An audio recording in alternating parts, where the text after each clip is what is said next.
gótico, oscuro, tal vez un poco repulsivo, bizarro, pero, muy en el fondo, luminoso y fantástico como un cuento de hadas. Esto, seguramente describe gran parte del estilo de trabajo de Tim Burton. Cineasta californiano que muy seguramente, hemos visto alguno de sus trabajos en la pantalla grande o chica en alguna ocasión de nuestras vidas, sea para bien, o para mal, lo cual también es válido. Y pese a ya no tener el mismo prestigio actualmente, a comparación de a principios y mediados de su carrera como director, lo cierto es que aún sus grandes trabajos, siguen robándose el cariño por parte de muchos espectadores, sea por sus peculiares personajes, sus fantásticas historias, el irreverente humor, o hasta incluso, su estética visual. Pero de las películas de Burton que hemos visto en la pantalla, son los proyectos que tuvieron mucha suerte en materializarse y que podemos encontrar en distintos lugares fácilmente.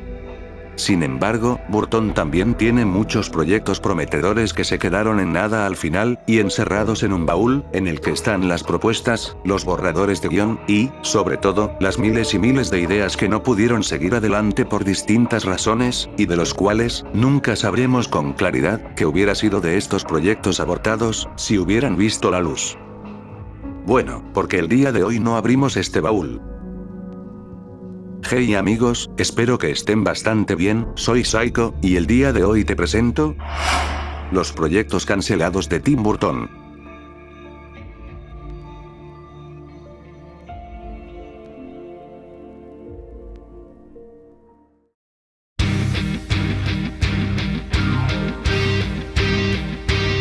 Beetlejuice es una cinta cómica de Tim Burton, estrenada el 30 de marzo de 1988. En contra de los pronósticos por parte de algunos quienes la apuntaban como un fracaso asegurado, Beetlejuice fue todo un éxito tanto en crítica como en taquilla, elogiándose el estilo visual que Burton utilizó para la cinta, y el algo peculiar estilo de humor. El éxito de Beetlejuice provocó que Warner Bros., distribuidora de la cinta, tuviera mucha confianza en el entonces joven talento, tanto así que, en años posteriores, Warner le daría financiamiento y apoyo a varias de sus futuras producciones, y otras que no llegaron a realizarse, pero de eso, hablaremos más adelante, jeje. Sin embargo, Sin Beetlejuice fue exitosa, porque no tuvo una secuela. En algún punto del año 1990, Burton tenía la intención de desarrollar una secuela de nuestro superfantasma favorito. Así que le encomendó la tarea de escribir un guión al escritor, Jonathan Hems, quien por cierto tiene una montaña de guiones para películas de Tim Burton que nunca fueron producidos o tomados en cuenta. Carita triste, pocos meses después, Hems presentaría su guión a Burton, bajo el título, Beetlejuice se vuelve hawaiano. La trama ambientada poco después de los eventos de la primera cinta, seguiría a la familia Glitz, mudándose a Hawái, donde Charles Glitz, el padre de familia, decide construir un centro vacacional, casualmente justo en un cementerio, lo que provoca el despertar de la furia de varios espíritus, quienes amenazan con destruir a la humanidad. Para salvar a Hawái y el resto del mundo, Lydia acude a la ayuda de Beetlejuice para acabar con los espíritus, y este último ya no sería un antagonista en la cinta a comparación de la primera, sino un héroe. A pesar de lo tan extraño de la historia, y de enviar a los personajes de vacaciones como toda secuela con poca creatividad, Burton quedó feliz con el guión de Hems, pues tenía la intención de hacer una comedia extraña en Hawái, usando el expresionismo alemán, algo muy marcado en el trabajo de Burton. De hecho, uno de los momentos más extraños del guión, es donde Beetlejuice se mete a un concurso de surf que decidiría el destino de la humanidad, y este gana en base a trampas.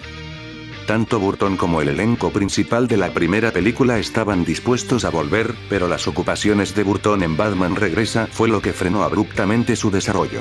Aún con las intenciones de salvarla, Warner contactó a varios escritores para reescribir el guión de Hems, uno de ellos fue Kevin Smith, cineasta, escritor, y fan de cómics, pero lo rechazó, demostrando cierta inseguridad por la trama en Hawái.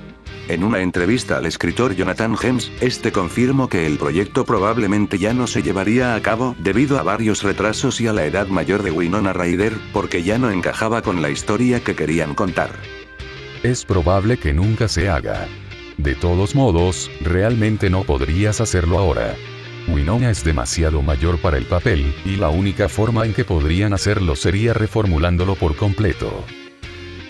Si bien, el guión hawaiano se desechó, aún había intenciones de llevarse a cabo una secuela, siendo contratados Ed Graham Smith, quien, a pesar de hacer una lluvia de ideas para una secuela, al final renunció porque no quería arruinar el legado de la primera película.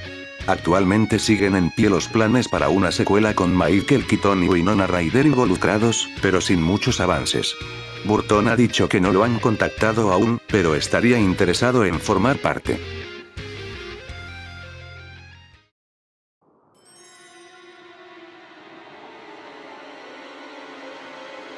La Casa de Cera es un cuento de terror del año 1932 del escritor y periodista Charles S. Baden.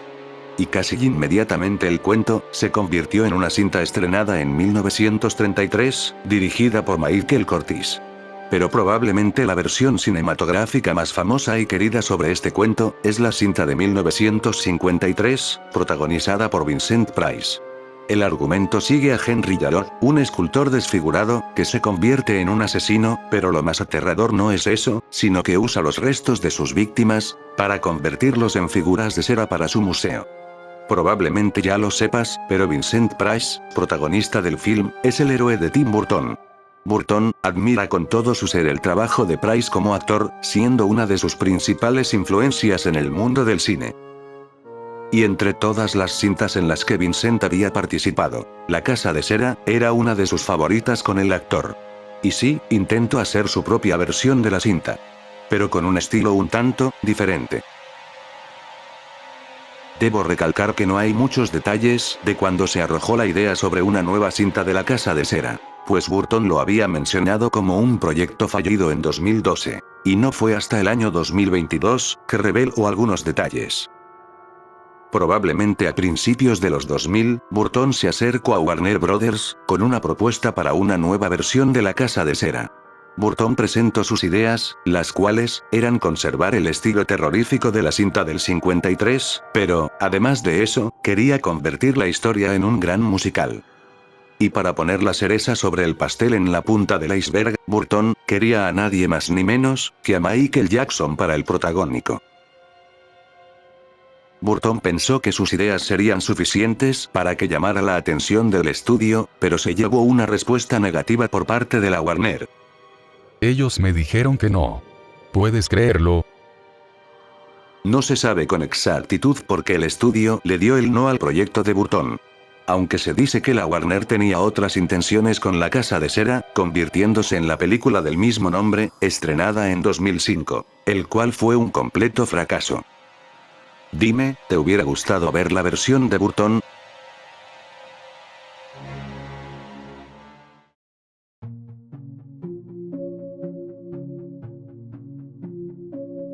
El monstruo de Hawk Lane, un western gótico, es una novela del autor Richard Brautigan, publicada en septiembre de 1974. La sinopsis nos cuenta una historia ambientada en 1902 sobre dos pistoleros llamados Cameron y Creer, quienes deben olvidar sus diferencias para trabajar juntos en un trabajo encomendado por una niña. Dicho trabajo consiste en acabar con un monstruo que vive debajo de la casa de la familia Hawk Lane, familia de la niña que los contrató. La adaptación cinematográfica del monstruo de Hawk Lane es algo que hasta el día de hoy no se ha podido llevar a cabo. Desde su publicación de la novela, Hal Ashby, director de cine, intentó adaptar la novela a la pantalla grande y, de hecho, el mismo autor de la novela, Richard Brautigan, estaba involucrado como guionista, pero por distintos desacuerdos entre ambos, la película se canceló.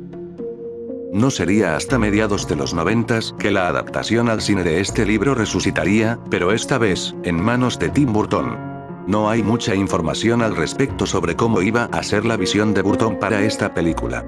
Pero se sabe que Burton logró contratar a más ni menos que Clint Eastwood y a Jack Nicholson para los papeles de los pistoleros Cameron y Creer. Jonathan Hems, en serio pobre tipo, fue contratado para escribir el guión de la película. Sin embargo, el proyecto no prosperó cuando Eastwood renunció para participar en otras producciones. Poco después tanto Burton como Nicholson también renunciaron a la película, pues ambos prefirieron participar en la cinta Marcianos al ataque. Curiosamente, tratándose de un guión también escrito por Jonathan Hems.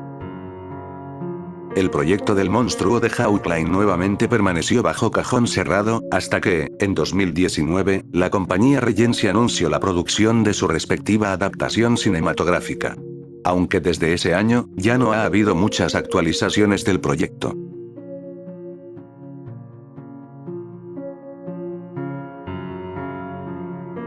Como lo habré mencionado con el proyecto de La Casa de Cera, Tim Burton tiene una gran admiración hacia Vincent Price. Tanto era su cariño hacia este actor, que le dedicó un cortometraje en stop motion, y lo invitó a participar como el inventor, en la cinta Eduardo Manos de Tijera. Es justamente durante el rodaje de esa cinta que Burton se le ocurrió una idea. Le propuso a Vincent hacer un documental sobre la vida y trabajo del propio actor, bajo el financiamiento de la productora de Burton. Price quedó encantado con la idea y el entusiasmo de Burton, y aceptó para hacer el documental. Bajo el título provisional, Conversaciones con Vincent, Burton grabó parte del documental en 3 días junto con Vincent Price en el Colegio East Los Ángeles en 1991, en donde Burton entrevistó a su ídolo. Pero la producción del documental se tuvo que suspender, cuando tuvieron problemas en conseguir las licencias para poder utilizar en el documental los clips de las películas en las que participó Vincent Price. Burton tuvo que ocuparse de otros deberes como director mientras se resolvía el problema de las licencias. Hasta que, desafortunadamente, el proyecto se vino abajo cuando se dio a conocer que Vincent Price falleció el 25 de octubre de 1993. Devastado por la noticia, no dio ninguna actualización hasta un año después en 1994, asegurando que aún estaba trabajando en el documental bajo el nombre, Una visita con Vincent. Sin embargo, tras pensarlo por un tiempo, decidió dejar el proyecto, porque no quería aprovecharse de la muerte de Vincent para seguir con el documental, y actualmente lo que se grabó para el proyecto, es material inédito.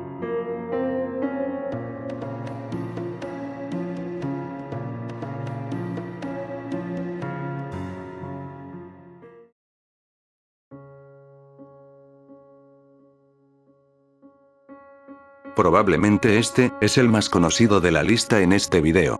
Pues no solo muchos fans de los cómics lo han hablado, también seguidores de Burton y del cine en general, quienes agonizan de curiosidad, de qué hubiera pasado si esta cinta se hubiera llegado a concretar. Superman Lives, se trató de un proyecto fallido, que intentó reinventar al icono del superhéroe norteamericano salido de los cómics, Superman. Superman Lives de Tim Burton, prometía con mucha ambición, el regreso del Hombre de Acero a la pantalla grande a fines de los años 90, luego de las 4 películas protagonizadas por Christopher Reeve, estrenadas entre 1978 y 1987. Nacida como Superman Reborn en su primer guión, el cual no fue del agrado del estudio. Se contrató a Kevin Smith para escribir un nuevo libreto, tomando como base principal los cómics, la muerte y la resurrección de Superman. En 1996, el productor Jon Peters contrató a Tim Burton para dirigir esta nueva cinta de Superman. Burton aceptó dirigirla porque se sentía muy entusiasmado con hacer una cinta esperanzadora y luminosa de este superhéroe, alejándose un poco de las historias a las que ya estaba acostumbrado a contar. Burton no quedó muy impresionado con el guión de Smith, por lo que fue reescrito por su guionista de confianza, Wesley Strick, para ajustarlo más a la visión de Burton. La historia que Burton quería contar, tenía a un Superman ya establecido en la Tierra, salvando a los inocentes y evitando catástrofes, mientras que su vida como Clark Kent, se muestra como una persona tímida e insegura, al punto de darle mucha pena pedirle matrimonio a Lois Lane, su pareja sentimental. Es entonces que Lex Luthor logra contactar con Brainiac, una inteligencia artificial extraterrestre, quien al saber la existencia de Superman en la Tierra, decide darle una visita para acabar con el Hombre de Acero. Pues Brainiac fue el principal culpable de la destrucción de Krypton, el planeta natal de Superman, y la muerte de sus padres biológicos. Superman Lives tenía casi todo preparado para comenzar su rodaje.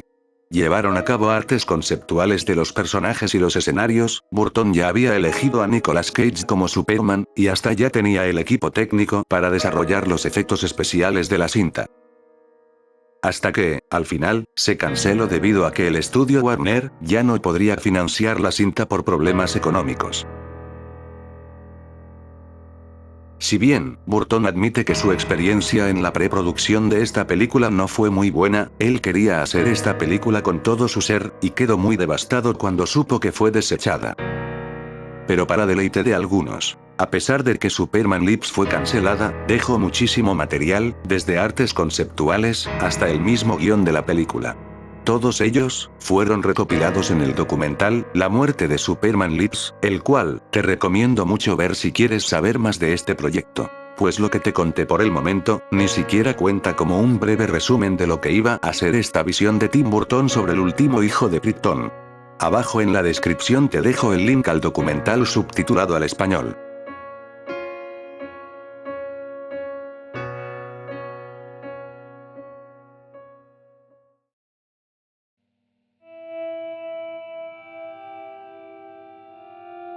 Mai la niña psíquica, es una serie de manga escrito por Kazuya Kudo y publicado por la editorial Shogakukan, a inicios de 1985. El manga nos cuenta la historia de Mai Kuyo, una niña de 14 años de edad, quien descubre tener habilidades psíquicas. Pero esto a su vez le causa serias consecuencias, pues agencias de inteligencia quieren capturarla con el fin de conquistar el mundo, teniendo a varios niños con capacidades similares en su poder. El manga no tuvo un gran éxito en su país natal, Japón. Sin embargo, en Norteamérica, fue una historia completamente distinta. No solo fue muy bien recibido en los Estados Unidos, sino que también obtuvo ventas muy sobresalientes y ganando cierto reconocimiento. Esto llamó poderosamente la atención de varios estudios de cine, pero entre ellos, un fan de este manga que era director de cine, se interesó en llevarlo a la gran pantalla. Ese fue Tim Burton. Burton mostró mucho interés en hacer una cinta sobre este manga. El dúo de artistas musicales Sparks se unieron a Tim Burton con la idea de hacer de esta adaptación un musical. Idea que le terminó gustando al director. Burton convenció al estudio independiente, Carolco, para comprar los derechos del manga, los cuales, Carolco adquirió en agosto de 1991. Carolco y Burton estaban casi preparados para comenzar con los preparativos para 1992. Sin embargo, los problemas llegaron cuando Burton tuvo que ocuparse de sus compromisos como productor en Pesadilla antes de Navidad, y luego ocuparse como director en la cinta Edu, por lo que tuvieron la obligación de posponer todo. Y para rematar y darle un golpe bajo a estos planes, Carolco no aseguró los derechos del manga, lo que provocó que los perdieran poco después, significando una pérdida de tiempo y dinero para Carolco. Al saber de esta noticia, Burton se retiró de la cinta y de su plan original. Los derechos cinematográficos de Mai la niña psíquica estuvieron cambiando de manos por varios años, y hasta el día de hoy, nada se ha llevado a cabo con respecto a una película sobre este manga. Lo último que se sabe, es que, en el año 2010, Burton admitió que aún tiene interés en adaptar este manga.